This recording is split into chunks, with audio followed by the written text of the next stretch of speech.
Oremos. Padre Celestial, te damos gracias una vez más por el privilegio de encontrarnos en este lugar para estudiar tu palabra y escuchar tu voz. Pedimos, Señor, que tu Espíritu Santo nos acompañe. Abre nuestras mentes y corazones para recibir la semilla de la verdad. Te lo pedimos en el precioso nombre de tu Hijo, Cristo Jesús. Amén. Un saludo muy cordial a todos los que nos acompañan hoy en esta reunión. También quiero extender un saludo muy cordial a todos los que están viendo este programa en diferentes sitios del mundo de habla hispana. Estamos contentos de que hayan escogido acompañarnos en nuestro estudio de hoy. El título del tema de hoy es Génesis y el milenio apocalíptico. Y queremos comenzar nuestro estudio en el libro de Génesis, el capítulo 1 y el versículo 2. Génesis 1 y el versículo 2. Aquí está hablando de la condición de la tierra antes de la creación. Y dice esto: y la tierra estaba desordenada y vacía, y las tinieblas estaban sobre la haz del abismo, y el Espíritu de Dios se movía sobre la faz de las aguas. Ahora hay 4 conceptos claves que quiero subrayar en este versículo. En primer lugar, antes de la creación se dice que la tierra estaba desordenada. En segundo lugar, dice que la tierra estaba vacía. En tercer lugar, dice que la tierra estaba en tinieblas. Y en cuarto lugar, dice que la tierra era como un abismo. 4 conceptos claves: desordenada, vacía, sin luz, y se usa la palabra abismo. Ahora, es interesante notar cómo Dios obra en la semana de la creación. No voy a leer los versículos porque ustedes pueden leerlos en Génesis el capítulo 1, pero quiero describir la secuencia de días y qué fue lo que Dios creó en cada día para arreglar los 4 problemas que tenía el planeta. En primer lugar, Génesis 1 dice que Dios hizo la luz. En segundo lugar, dice que hizo el firmamento, es decir, la atmósfera. Y la Biblia dice que en el segundo día Dios separó las aguas de las aguas. Es decir, Dios colocó agua encima del planeta, que se conoce como la atmósfera, y Dios colocó aguas frescas debajo de la tierra. El tercer día Dios hizo tierra fértil y colocó sobre la tierra plantas y árboles y flores. El cuarto día Dios sincronizó el sol, la luna y las estrellas, es decir, ubicó el sol, la luna y las estrellas en sus lugares en el cielo para que pudieran ser funcionales y ayudar en el planeta. El quinto día Dios llenó los cielos de aves y llenó las aguas de peces. Y el sexto día, lógicamente, Dios llenó el planeta, o puso en el planeta, mejor dicho, a Adán y Eva, seres humanos. Así que Dios en la semana de la creación hizo luz, el firmamento, puso aguas frescas debajo de la tierra, colocó el sol, la luna y las estrellas en sus lugares, creó aves, creó peces, creó animales terrestres el sexto día y creó seres humanos. Y cuando Dios terminó su obra, la tierra estaba ordenada, estaba llena y tenía luz. Ya no se podía describir la tierra como un abismo, porque la tierra ahora tenía orden. La tierra estaba llena. La Biblia nos enseña, sin embargo, que va a venir un momento en la historia del mundo a donde Dios va a reversar la creación. Es decir, Dios va a deshacer lo que Él hizo en la semana de la creación.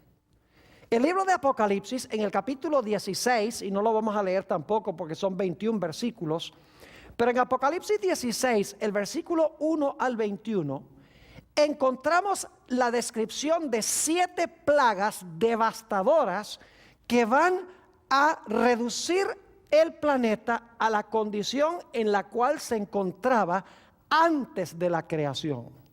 Estas plagas catastróficas y cataclísmicas, devastadoras, lo que van a hacer es regresar al planeta a la condición en la cual se encontraba antes de la creación.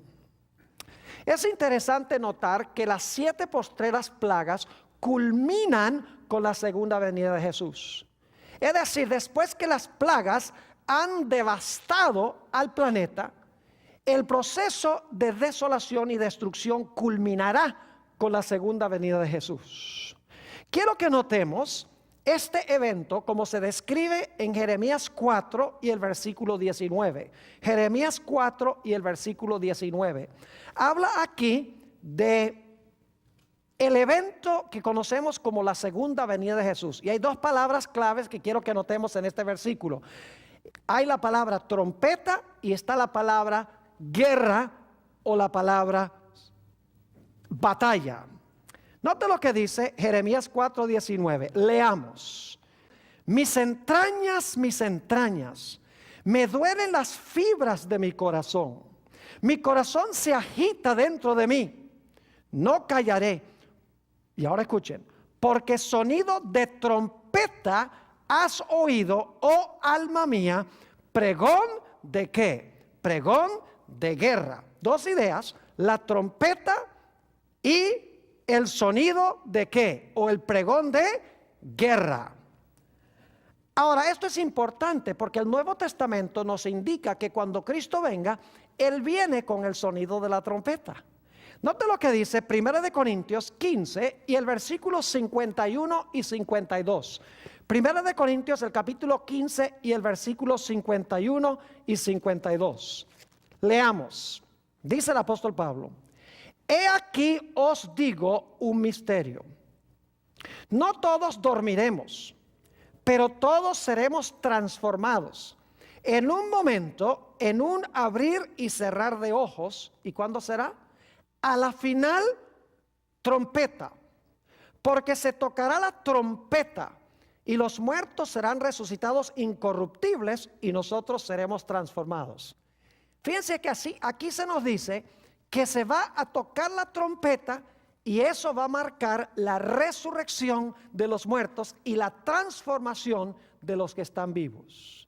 Noten también Primera de Tesalonicenses, el capítulo 4 y el versículo 16. La misma idea del sonido de la trompeta. Dice allí, leyendo todos, porque el Señor mismo, con voz de mando, con voz de arcángel, y ahora escuchen, y con trompeta de Dios, descenderá del cielo y los muertos en Cristo resucitarán primero. Fíjense que en todos estos textos, Jeremías, el capítulo 4 y el versículo 19, 1 Corintios 15, 51 y 52, y 1 de Tesalonicenses 4 y el versículo 16, tenemos la idea de que cuando Cristo venga va a sonar la trompeta. Y yo no sé si ustedes se dieron cuenta en Jeremías 4 y el versículo 19 que el corazón de Jeremías está latiendo a millón. Dice que su corazón rugía dentro de él porque él está presenciando este evento con el son de la trompeta, la segunda venida de Jesús, y está viendo una guerra que se está realizando. Ahora, hemos visto que la trompeta suena cuando Cristo venga, pero la pregunta es, ¿por qué dice Jeremías que él ha oído pregón de guerra? Vayan conmigo a Apocalipsis 19 y vamos a leer el versículo 11 y entonces vamos a saltar al versículo 14. Apocalipsis 19 y el versículo 11 está describiendo la segunda venida de Jesús. Y dice aquí, entonces vi el cielo abierto y he aquí un caballo blanco y el que estaba sentado se llamaba Fiel y Verdadero y con justicia juzga y ¿qué? Y pelea. Es decir, que el jinete del caballo blanco viene ¿a qué? A batallar o a pelear. Versículo 14, fíjese que no viene solo. Y los ejércitos celestiales, vestidos de lino finísimo, blanco y limpio, le seguían en caballos blancos. Y luego dice más adelante en el capítulo que la bestia y el falso profeta y los reyes de la tierra están parados para batallar contra el que se encuentra sentado en el caballo blanco y contra sus ejércitos. Es decir, que cuando Cristo venga, viene con el sonido de la trompeta para despertar a sus hijos que están durmiendo. Y el son de la trompeta también es el llamado a la batalla contra el dragón, la bestia y el falso profeta. Ahora queremos notar algunos otros datos interesantes en cuanto a lo que sucede cuando el Señor Jesucristo venga. Note lo que dice Jeremías el capítulo 4 y el versículo 23 sobre lo que va a pasar con este planeta. Yo les mencioné que el planeta va a regresar a la condición en la cual se encontraba antes de la creación. Es decir, Dios va a reversar la creación. Fíjense lo que dice Jeremías el capítulo 4 y el versículo 23. Miré a la tierra y he aquí que estaba asolada y vacía, y a los cielos y no había en ellos ¿qué? Luz. Yo pregunto, ¿hemos leído algún otro versículo que tiene lo mismo? Claro que sí. La terminología es idéntica a la que encontramos en Génesis 1:2. Dice que la tierra estaba desordenada, aunque dice asolada, es la misma palabra hebrea, desordenada y vacía, y en los cielos no había ¿qué? Luz. Ahora fíjense que este es Jeremías 4:23. Acabamos de leer en el versículo 19 que lo que va a causar que la tierra quede asolada y vacía y sin luz es que Jeremías ha presenciado el son de trompeta y el llamado a la batalla. Es decir, es la segunda venida de Jesús, culminando las 7 postreras plagas que van a reducir a la tierra a la condición en la cual se encontraba antes de la creación. Ahora, no voy a leer todos los textos, se los voy a mencionar para que ustedes vean cómo las plagas de Apocalipsis devuelven al planeta a la condición en la cual se encontraba antes de la creación. Apocalipsis 16, 4 y 5. Nos dice que las fuentes de las aguas, fíjese que Dios colocó debajo del planeta el segundo día, las fuentes de agua dulce, dice que se van a tornar todas en sangre, dice en la segunda plaga, y en la primera el mar se convierte en sangre. Es decir, que se va a reversar ese aspecto de la creación. Ya las aguas no van a ser aguas frescas que se puedan beber. En Apocalipsis 16:20 dice que las islas y las montañas van a ser removidas de sus lugares. Es decir, la superficie de la tierra que Dios hizo hermosa el tercer día de la creación, ahora se va a resquebrajar y se va a desordenar, porque islas van a desaparecer, montañas van a ser tragadas por el mar. Además de eso, en Jeremías 4:26, que es en el mismo capítulo donde leímos en cuanto a la tierra asolada, vacía y sin luz, se nos dice que Jeremías vio la tierra y la tierra era un desierto. Es decir, la tierra fructífera se volvió un desierto, lo cual significa que toda la vegetación que producía fruto va a ser destruida, especialmente por el sol de la cuarta plaga, que va a quemar todo con un intenso calor. Es decir, la tierra resquebrajada, las fuentes de las aguas llenas de sangre, y además de eso, la superficie de la tierra trastornada, la tierra fructífera sin plantas, sin árboles, sin flores, todo destruido. Además de eso, nos dice en Apocalipsis el capítulo 16 que la tierra, después que el sol queme la vegetación, el planeta va a quedar en tinieblas. La quinta plaga es una plaga de tinieblas. Y lo que va a pasar, según San Mateo 24, 29 y 30, es que el sol y la luna y las estrellas, cuando Dios deje oír su voz, van a ser removidas de sus lugares. Dice, las potestades de los cielos serán conmovidas. Y por eso el planeta va a quedar como al principio en oscuridad, después que el sol quema toda la vegetación. Jeremías 4:25 dice que Jeremías miró la tierra y no había aves en ninguna parte. Todas las aves se habían ido, es decir, todas las aves habían muerto. Además de eso, Apocalipsis 16:3 dice que todos los peces que estaban en el mar murieron. En Jeremías 4:25, Jeremías dice, miré la tierra y no tenía habitante alguno. Es decir, todos los seres humanos habían perecido. Es más, en Jeremías 25:33, si quieren ir conmigo un momento allí, Jeremías el capítulo 25 y el versículo 33, se nos dice qué va a pasar con los seres humanos cuando el Señor Jesucristo venga. Dice allí, y yacerán los muertos de Jehová en aquel día, desde un extremo de la tierra hasta el otro. No se endecharán, ni se recogerán, ni serán enterrados. Como estiércol quedarán sobre la faz de la tierra. Es decir, que todos los seres humanos en el planeta Tierra van a perecer. ¿Se dieron cuenta cómo esta descripción de Apocalipsis y de Jeremías demuestra que la creación va a regresar a la condición en la cual se encontraba en su estado caótico antes de que Dios creara los cielos y la tierra? Las aves no están, los peces se mueren, la vegetación se quema, la oscuridad impera, el sol, la luna y las estrellas son desquiciados, las fuentes de las aguas se llenan de sangre, la superficie de la tierra que Dios hizo hermosa al tercer día se resquebraja y se daña. Es decir, la tierra regresa a la condición en la cual se encontraba antes de la creación. Y saben ustedes que hay muchas iglesias que enseñan que durante los 1000 años va a haber gente viviendo aquí en el planeta.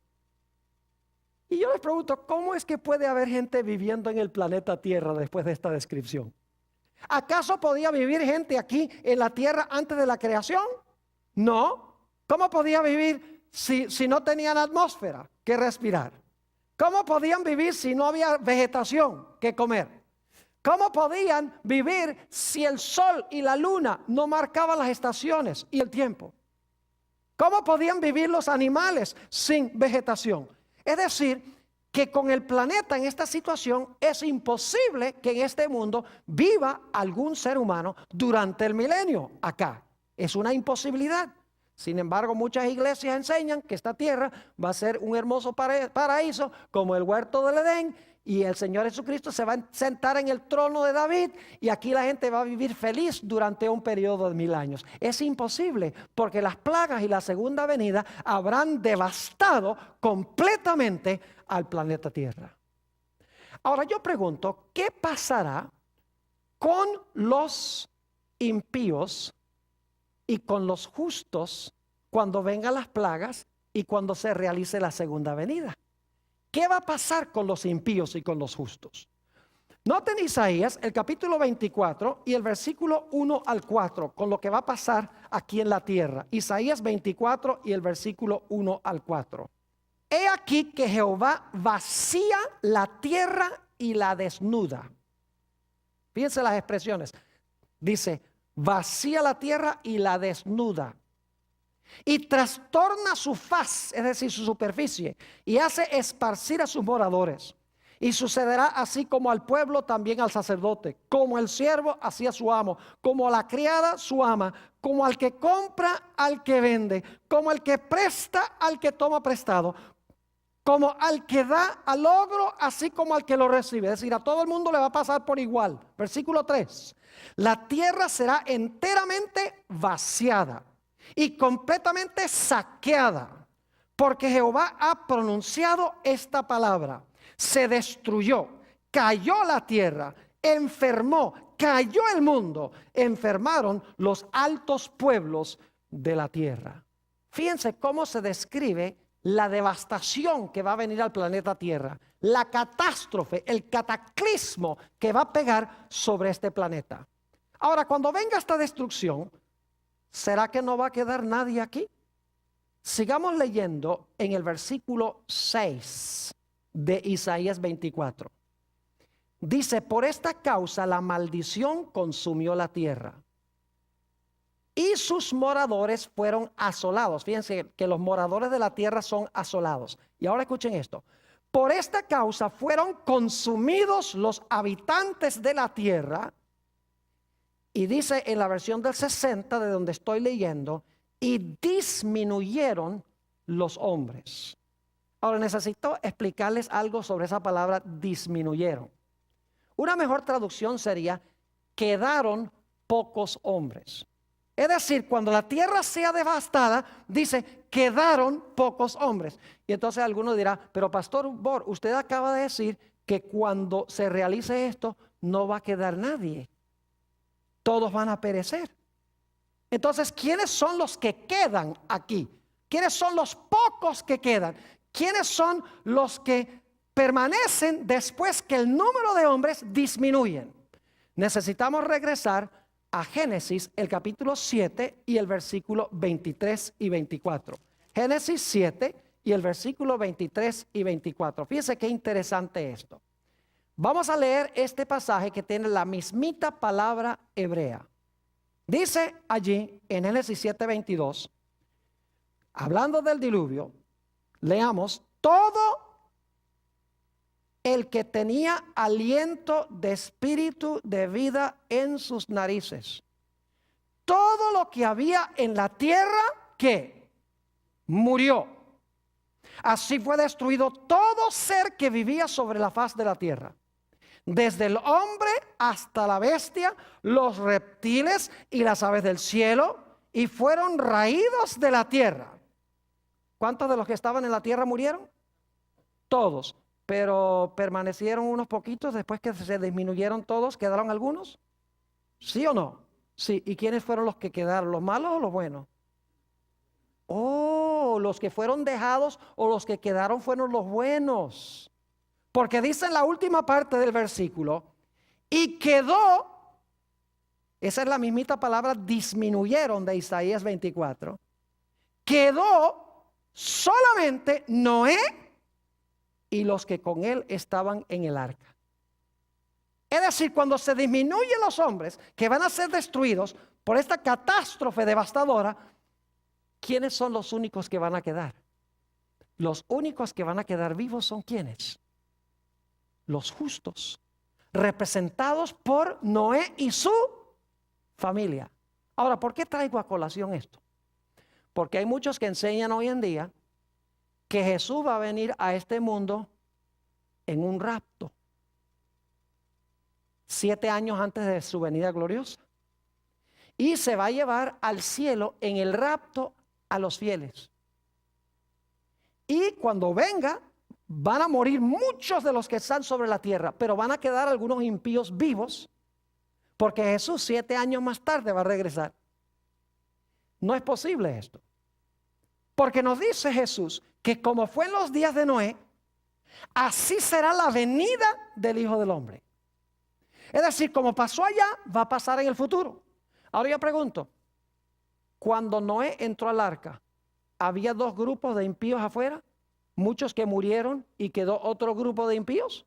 No, ¿murieron todos los impíos cuando Noé y su familia estaban en el arca? Sí. Ahora yo pregunto, cuando Cristo venga, ¿todos los impíos van a morir? Eso lo enseña la Escritura. Todos los impíos mueren. ¿Y quiénes son los únicos que quedan? Los únicos que quedan son los fieles, los que han recibido a Jesús. Mucha gente entiende mal, por ejemplo, Mateo 24 y el versículo 40 y 41. Vamos a leer esos versículos, Mateo 24, 40 y 41. Ahí habla de lo que va a pasar cuando el Señor Jesucristo venga. Dice allí, leamos, entonces estarán 2 en el campo. El uno será tomado y el otro será ¿qué? Dejado. Quiero preguntarles, ¿quién es el tomado y quién es el dejado? La mayoría de las iglesias dicen que el tomado es el que Cristo toma para el cielo y el dejado es el que se queda atrás. Pero en realidad la Biblia enseña que el que es tomado por destrucción. Y el que es dejado es el que queda, como Noé y su familia. Sigue diciendo, 2 mujeres estarán moliendo en un molino. La una será tomada y la otra será dejada. Una es tomada por la destrucción y la otra es dejada ¿con qué? Es dejada con vida. Y alguno dice, ¿será esa una interpretación correcta? Miremos los versículos que vienen inmediatamente antes de estos versículos. Noten Mateo 24 y el versículo 37 al 39. Dice allí, y leo, mas como en los días de Noé, así será la venida del Hijo del Hombre. Porque como en los días antes del diluvio, estaban comiendo y bebiendo, casándose y dando en casamiento, hasta el día en que Noé entró en el arca. Y no entendieron hasta que vino el diluvio y se los llevó a todos. Así será también la venida del Hijo del Hombre. ¿Qué dos grandes eventos se comparan? Los días de Noé y el día de ¿qué? De la venida de Jesús. Ahora yo pregunto, cuando la destrucción vino en los días de Noé, ¿quiénes fueron tomados por el diluvio? Los impíos. ¿Y quiénes fueron dejados con vida? Noé y su familia. Dice, ¿solo quedó o fue dejado quién? Noé con su familia. Cuando Cristo venga, ¿quiénes van a ser los que van a ser tomados por la destrucción? Los impíos. ¿Quiénes son los que van a ser dejados con vida? ¿Quiénes son los que van a quedar? Los justos, como Noé y su ¿qué? Y su familia. Es decir, que cuando las plagas caigan, cuando Cristo venga, va a haber solamente dos grupos. Los que van a ser destruidos, todos ellos, como todos los impíos, fueron destruidos por el diluvio. Y los que van a quedar con vida, que son ¿quiénes? Que son los justos. ¿Está claro este punto? Ahora, ¿qué va a suceder con los justos cuando el Señor Jesucristo venga? Bueno, sabemos que la tierra va a estar desordenada y vacía. Nadie va a poder habitar aquí, porque las plagas habrán devastado todo. Entonces surge la pregunta, ¿a dónde van a vivir los hijos de Dios durante los 1000 años? La respuesta bíblica es muy clara. Noten San Juan, el capítulo 14 y el versículo 1 al 3. San Juan 14 y el versículo 1 al 3. Es un texto que casi ni tenemos que buscarlo, porque lo podemos repetir de memoria, pero leámoslo. Dice Jesús, no se turbe vuestro corazón. ¿Creéis en Dios? Creed también en mí. En la casa de mi Padre, ¿dónde queda la casa del Padre? Padre nuestro que estás en los cielos. En la casa de mi Padre muchas ¿qué? Muchas moradas hay. De otra manera os lo hubiera dicho. Voy pues, ¿a dónde se iba a ir Jesús? Al cielo. Voy pues a preparar lugar para vosotros. Y si me fuere y os aparejare lugar, vendré otra vez y os tomaré a mí mismo, para que donde yo estoy vosotros también estéis. ¿Qué prometió Jesús? Que Él iba a venir a buscarnos para llevarnos ¿a dónde? A la casa de su Padre. Es decir, cuando Cristo venga, Él no va a poner su reino aquí para quedarse con su pueblo, porque la tierra va a estar desordenada y vacía y sin luz.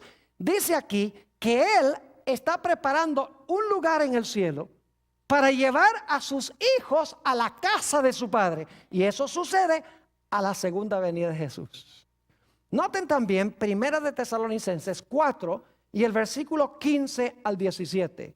Primera de Tesalonicenses, el capítulo 4 y los versículos 15 hasta el versículo 17. Leo. Porque el Señor mismo, con voz de mando, con voz de arcángel y con trompeta de Dios, descenderá del cielo. Y los muertos en Cristo resucitarán primero. Luego nosotros los que vivimos, los que hayamos quedado, fíjense, ¿quiénes son los que han quedado? ¿Los malos o los buenos? Los buenos. Dice, luego nosotros los que vivimos, los que hayamos quedado, ahora escuchen esto, seremos arrebatados juntamente con ellos, es decir, con los que murieron y resucitaron, juntamente con ellos, en las nubes para recibir al Señor en el ¿qué?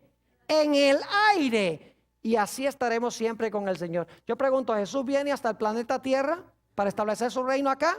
No, somos arrebatados en las ¿qué? En las nubes para recibir al Señor. ¿A dónde? En el aire. Y nos va a llevar a la casa de su Padre. ¿Y qué va a pasar con todos los impíos? Como en los días de Noé, todos van a ser tomados por la destrucción. Todos van a ser destruidos cuando Cristo venga. Es decir, todos los impíos estarán muertos, todos los justos, los que murieron en Cristo y los que están vivos van a ser ¿qué? Arrebatados en las nubes y Cristo se los va a llevar a la casa de su Padre. Noten lo que dice Mateo 24 y el versículo 31. Mateo 24 y el versículo 31 nos dice que Jesús, cuando esté viniendo en las nubes, antes de que Él llegue a la tierra, porque Él no va a tocar la tierra, dice que va a ser algo muy interesante. Mateo 24 y el versículo 31 dice: y enviará sus ángeles. Eso es muy importante. ¿Qué va a hacer Jesús?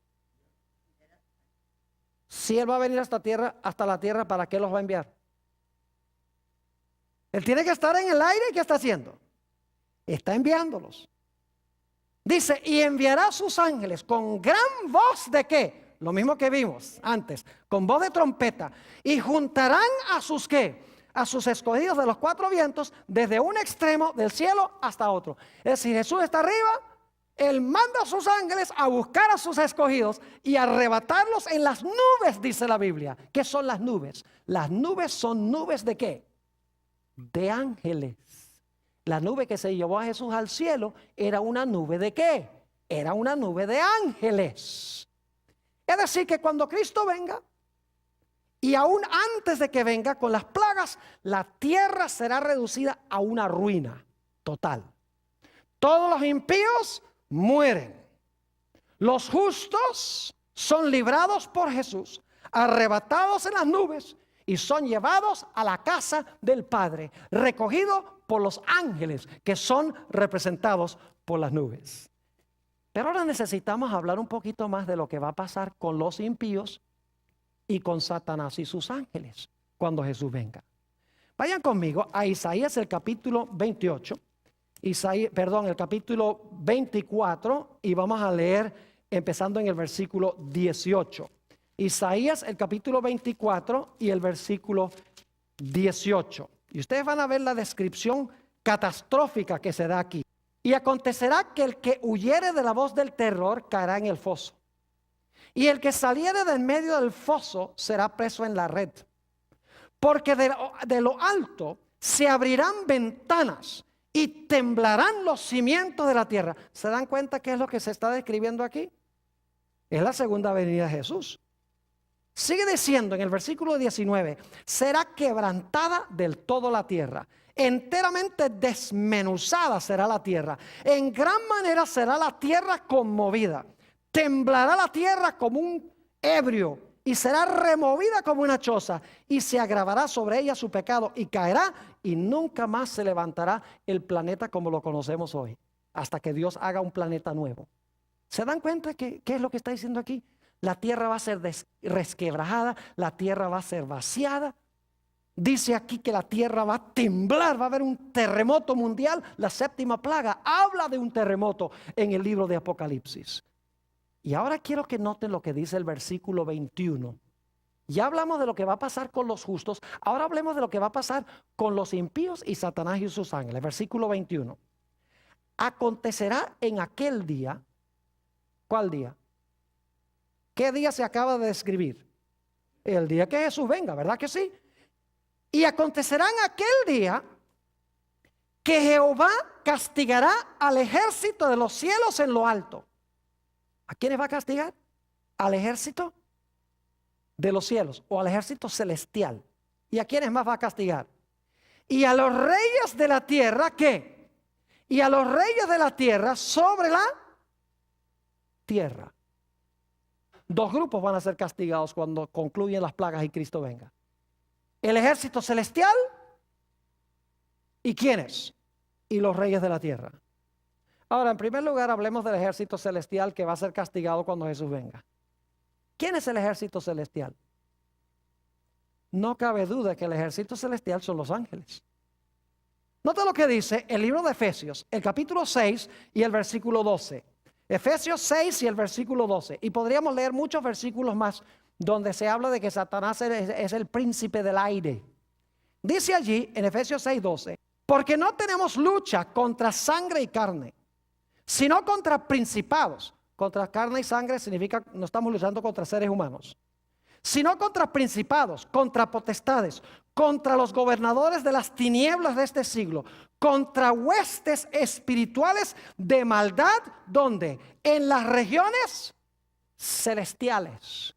No estamos luchando contra seres humanos, sino que estamos luchando contra poderes espirituales que se encuentran ¿dónde? En los lugares celestes. ¿Quiénes son esos contra quienes estamos luchando? Que no son seres humanos. Son Satanás y sus ángeles. Exactamente. Entonces, ¿quiénes van a ser castigados cuando Jesús venga? El ejército celestial. No puede ser los ángeles buenos que va a castigar, porque los ángeles buenos no hay que castigarlos. Es decir, va a castigar a Satanás y a sus ángeles. ¿Y a quiénes más va a castigar? Noten Apocalipsis el capítulo 19, Apocalipsis el capítulo 19 y el versículo 19. Ya culmina la batalla cuando Jesús viene sobre el caballo blanco, las huestes celestiales vienen con él. Dice en el versículo 19, y vi a la bestia y a los reyes de la tierra y a sus ejércitos. ¿Quiénes están reunidos contra Jesús? La bestia y ¿quiénes?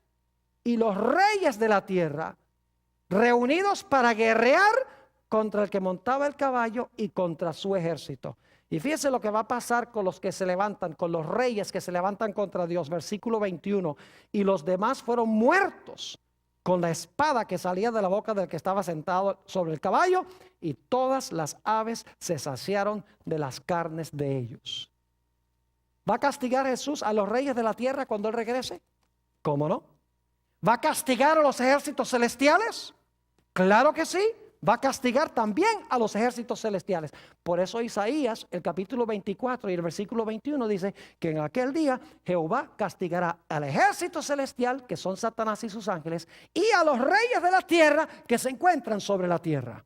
El libro de Apocalipsis deja en claro este punto. Ahora, la pregunta clave es, ¿cómo van a ser castigados? Dice que serán castigados. Los ejércitos celestiales y los reyes de la tierra, cuando Jesús venga, van a ser castigados. Los hijos de Dios no van a ser castigados, esos van a ir al cielo, arrebatados en las nubes, para ir a la casa del Padre.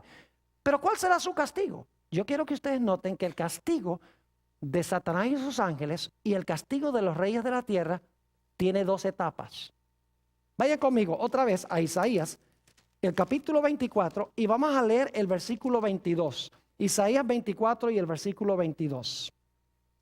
Aquí habla del castigo. Dice, y serán amontonados, como se amontona a los encarcelados, ¿en qué? En mazmorra. Y en prisión quedarán, ¿qué? Encerrados. ¿Cuál va a ser el castigo de ellos? Van a ser echados a la mazmorra. ¿Y van a quedar encerrados en qué? Van a quedar encerrados en prisión. Y ustedes dicen, ¿qué quiere decir eso, pastor? Permítame mencionarles algo sobre la palabra mazmorra que se usa aquí. Van a ser echados en la mazmorra. Esa palabra mazmorra se usa de dos formas en el Antiguo Testamento. Es una palabra versátil. Puede referirse a un lugar a donde se retiene gente viva hasta que se decida qué es lo que se va a hacer con ellos. Pero también es una palabra que se usa para hablar del sepulcro, a donde van los muertos. Es decir, puede referirse a gente viva, retenida en ese lugar, hasta que se decida qué se va a hacer con ellos. Y también puede referirse a gente que permanece en el sepulcro, allí donde van los muertos. Ahora, hay una razón por la cual Isaías usó esta palabra versátil, mazmorra. Y en un momento les voy a decir por qué. Pero permítame darles un par de ejemplos donde se usa la palabra mazmorra en el sentido de retener a alguien vivo mientras se decida qué se va a hacer con él. Solamente me voy a referir a estos textos porque no tenemos tiempo de leerlos todos. Pero en Génesis 37, 24 y 25, ¿recuerdan a José cuando lo echaron los hermanos en una cisterna? Esa palabra cisterna es la idéntica palabra que se traduce mazmorra en Isaías 24. Y a José lo echaron ahí hasta que pudieran decidir qué es lo que iban a hacer con él. Ahora, otro lugar donde se usa es Jeremías 38:6, para hablar del profeta Jeremías. El profeta Jeremías también fue echado en una cisterna. Es la misma palabra de Isaías 24, mazmorra. Y a Jeremías lo echaron ahí hasta que pudieran decidir qué es lo que iban a hacer con él. Es decir, fue retenido en la mazmorra estando ¿qué? Estando vivo.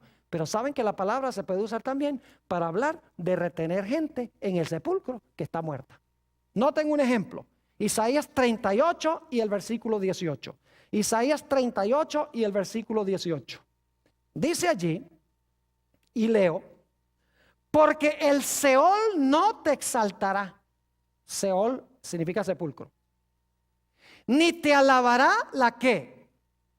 La muerte. Ni los que descienden al sepulcro esperarán tu verdad. La palabra sepulcro allí es la mismita palabra que se traduce mazmorra en Isaías 24. Es decir, esto está hablando de un lugar a donde va gente muerta. Es decir, esa palabra puede significar gente estando viva que se retiene en un lugar, o gente que está muerta que es retenida por el sepulcro. Y ustedes dicen, Pastor Bor, ¿por qué es importante esto? Porque el libro de Apocalipsis nos enseña que todos los impíos van a estar muertos durante los 1000 años. Es decir, van a ser retenidos en la mazmorra por 1000 años estando muertos.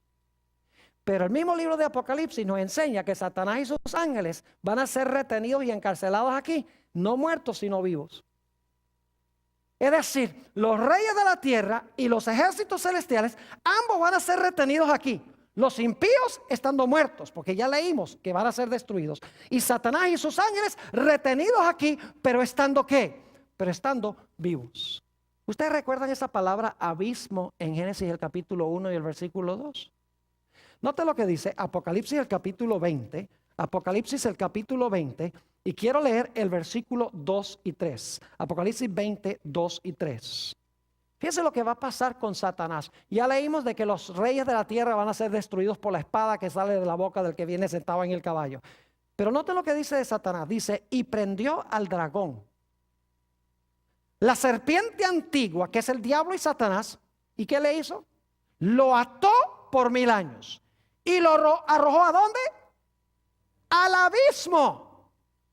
En Génesis la palabra abismo describía el planeta en un estado caótico, en un estado desordenado, vacío y sin luz. ¿En qué condición va a estar la tierra cuando Satanás sea prendido? En la misma condición.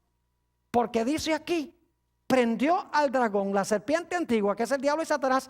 ¿Y qué hizo? Y lo ató por 1000 años y lo arrojó al abismo. ¿Y qué hizo? Y lo encerró. Y puso sus sellos sobre él para que no engañase más a las naciones hasta que fuesen cumplidos 1000 años. Y después de esto debe ser desatado por un poco de tiempo. Yo pregunto, ¿Satanás va a ser amarrado aquí estando vivo, sí o no? Claro que sí. ¿Y los reyes de la tierra en qué condición van a estar retenidos acá? Estando muertos. Ahora, note lo que dice.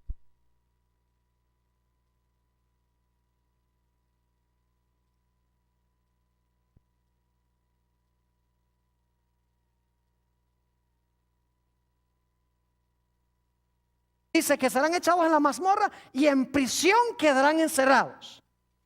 Es decir, el castigo de los reyes de la tierra es que van a ser retenidos por el sepulcro. El castigo de Satanás y sus ángeles es que van a ser amarrados o atados en la mazmorra, en la prisión del planeta Tierra, en forma abismal como estaba el mundo originalmente antes de la creación. ¿Están entendiendo lo que estoy diciendo? ¿Van a estar muertos todos los impíos durante los 1000 años? Sí, porque si ustedes leen Apocalipsis 20 y el versículo 5, dice, los otros muertos no vivieron de nuevo, sino hasta que se cumplieran los 1000 años. Y los otros muertos tienen que ser los muertos malos, porque los muertos en Cristo fueron resucitados cuando Cristo vino y se los llevó para el cielo. Así que los otros muertos tienen que ser los malos. Los unos muertos son los justos que resucitan cuando Cristo venga. Los otros muertos que no resucitan sino hasta el final de los 1000 años, tienen que ser ¿quiénes? Tienen que ser los impíos. Es decir, durante los 1000 años, los hijos de Dios van a estar en el cielo, mientras que los impíos van a estar todos muertos y Satanás y sus ángeles van a estar amarrados en el planeta Tierra. Y créame que Dios no va a usar una cadena literal. El poder de Satanás radica en el hecho de que tiene gentes que puede usar para cumplir sus propósitos. Pero como toda su gente está muerta, está amarrado. Él no tiene poder sin gente. Porque mientras tiene gente puede engañar, si no tiene gente no engaña. Es decir, está amarrado porque toda su gente está ¿qué? Porque toda su gente está muerta. Ahora la pregunta es, ¿cuánto tiempo van a permanecer ahí en la cárcel? Oh, 1000 años. Vamos a Isaías 24 para que ustedes vean cómo ya el profeta Isaías tenía esto contemplado. Isaías el capítulo 24. Y noten lo que dice otra vez el versículo 22. Serán amontonados como se amontona a los encarcelados en mazmorra. Y en prisión quedarán encerrados. Y ahora escuchen esto. Y serán castigados después de muchos días. ¿Está captando lo que está diciendo? Cuando Jesús venga, ¿qué va a pasar con los impíos y con Satanás? ¿Van a ser echados en qué? En la prisión. ¿Cuánto tiempo van a quedar en la prisión?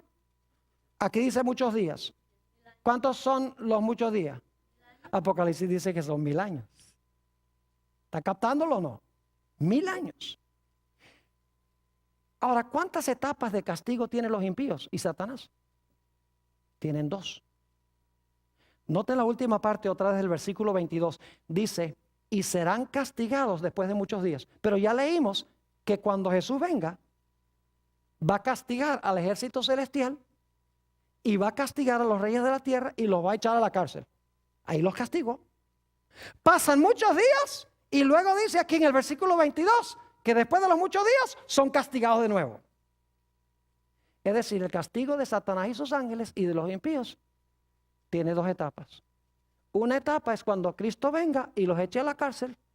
Y la segunda etapa es después que pasan los muchos días o los 1000 años, entonces van a ser castigados.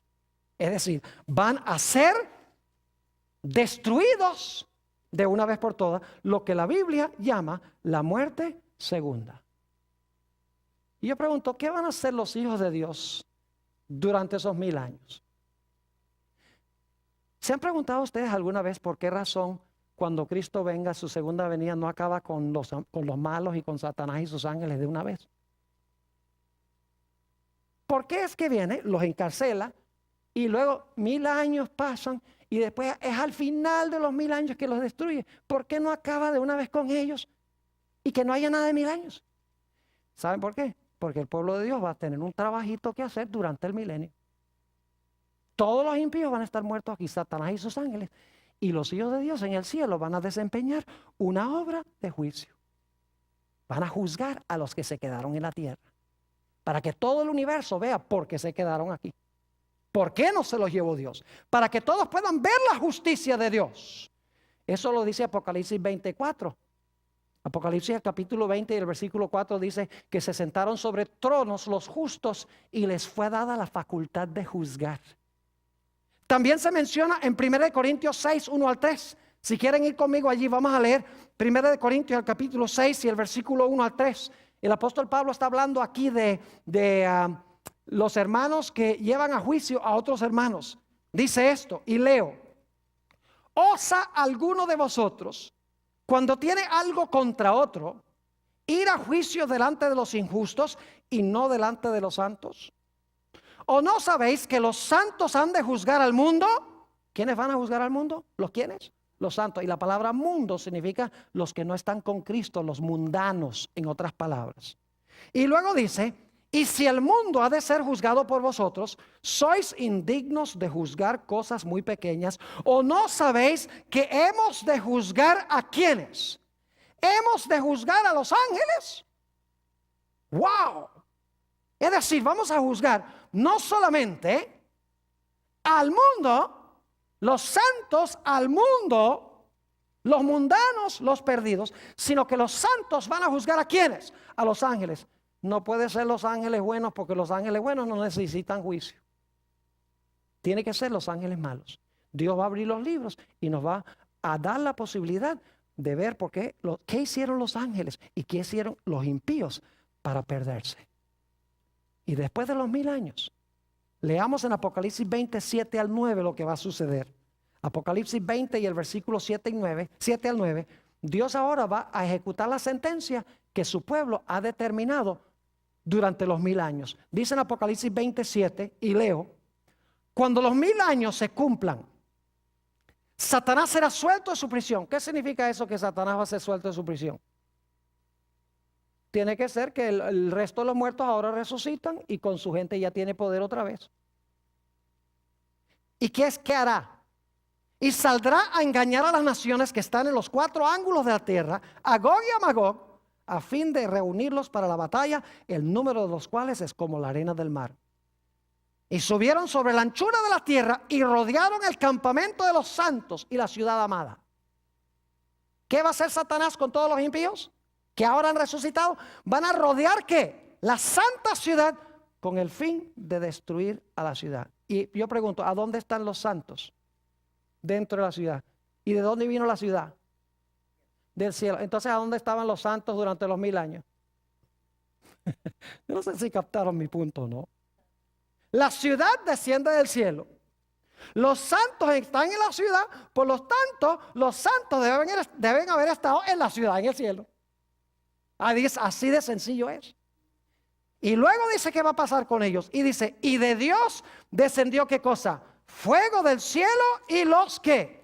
Fuego del cielo y los consumió. Ahora vamos rápidamente a Isaías 24, porque tenemos un par de cosas más que estudiar. Isaías el capítulo 24, y vamos a leer el versículo 23. ¿Qué va a pasar después de los muchos días cuando Satanás y sus ángeles y los impíos sean destruidos? El versículo 23 dice, escuchen bien, la luna se avergonzará. Esto es después de los muchos días, después de los 1000 años. La luna se avergonzará y el sol se confundirá. Qué terminología rara, que la luna se va a avergonzar y el sol se va a confundir. ¿Cuándo va a ser eso? Cuando Jehová de los ejércitos reine en el monte de Sión. ¿Y dónde? Y en Jerusalén. Y delante de sus ancianos sea glorioso. Cuando Jehová reine en Jerusalén, la luna se va a avergonzar y el sol se va a confundir. ¿Qué terminología rara es esa? Pues vamos a ir a Apocalipsis, el capítulo 21 y el versículo 2. Isaías, el capítulo 21 y el versículo 2 dice, y yo, Juan, vi la santa ciudad, la nueva Jerusalén, descender del cielo de Dios, dispuesta como una esposa ataviada para su marido. ¿Qué pasa después de los 1000 años? Se ve la nueva Jerusalén, igual que en Isaías 24, se ve a Jehová reinando en Jerusalén. ¿Y el sol y la luna qué? Note lo que dice el capítulo 21 y el versículo 23. Hablando de la ciudad, dice, la ciudad no tiene necesidad ni de luna que brille en ella, ni de qué, ni de sol, porque la gloria de Dios la ilumina y el Cordero es su lumbrera. ¿Qué significa que la luna se va a avergonzar y el sol se va a confundir? Significa el hecho de que dentro de la ciudad a donde Jehová reina no se necesita ni sol ni luna. No es que no haya, va a haber sol y luna. Pero sería, con la gloria de Dios, sería como prender una linterna a mediodía. La linterna se opaca ante la luz del sol. Ahora, una o dos cosas más antes de que terminemos. Y aquí viene la parte más linda. Dios va a hacer cielos nuevos y tierra nueva. Lo dice Apocalipsis 21:1, también segunda de Pedro, el capítulo 3 y el versículo 13. Ahora escuchen lo que les voy a decir. ¿Cuántos días creen ustedes que va a usar Dios para hacer un cielo nuevo y una tierra nueva? Después que los impíos sean destruidos, Satanás y sus ángeles sean destruidos. ¿En cuántos días creen ustedes que Dios va a hacer cielos nuevos y tierra nueva? ¿Será que va a hacer el mundo otra vez en 6 días? Sí, Señor. Pero hay una gran diferencia. Al principio, cuando Dios hizo los cielos y la tierra, Adán y Eva no andaban por ahí. Adán y Eva no vieron a Dios crear nada. Aun cuando Dios creó a Eva, durmió a Adán. Así que Adán y Eva no vieron a Dios crear absolutamente nada. Tenían que aceptar de que Dios era el creador por fe. Porque Dios dijo, yo soy el creador, tenía que aceptarlo porque Dios lo dijo. Pero escuchen bien, al final de los 1000 años, cuando los impíos y Satanás y sus ángeles sean destruidos en las llamas del fuego, los justos estarán dentro de la ciudad y estarán vivos. Y cuando Dios diga, sea la luz, sea el firmamento, Produzca la tierra árboles y plantas y flores. Ocupen el sol, la luna y las estrellas sus lugares. Llénense los cielos de aves y las aguas de peces. Produzca la tierra seres vivientes. Cuando Dios esté diciendo eso, los hijos de Dios van a estar probablemente sentados sobre los muros de la ciudad, viendo a Dios hacerlo. Ya no va a ser por fe, sino que va a ser por vista. Y alguno dice, pastor, ¿no estará especulando? Nuestro último texto, Isaías 66 y el versículo 22 y 23. Isaías 66 y el versículo 22 y el versículo 23. Dice aquí: porque como los cielos nuevos y la nueva tierra que yo hago permanecerán delante de mí, dice Jehová, así permanecerá vuestra descendencia y vuestro nombre. Y ahora escuchen, y de mes en mes, y eso es para comer del árbol de la vida, porque Apocalipsis 22:2 dice que comeremos del árbol, que el árbol de la vida produce su fruto cada mes. Y de mes en mes, y de día de reposo en día de reposo, o de sábado en sábado, vendrán todos a adorar delante de mí, dijo Jehová. Dios va a hacer cielos nuevos y tierra nueva, y cada sábado vamos a venir ¿a qué? A adorarle. ¿Y por qué vamos a venir a adorarle? Porque Él es el creador del cielo nuevo y de la tierra nueva. Es decir, conmemorará el sábado la nueva creación.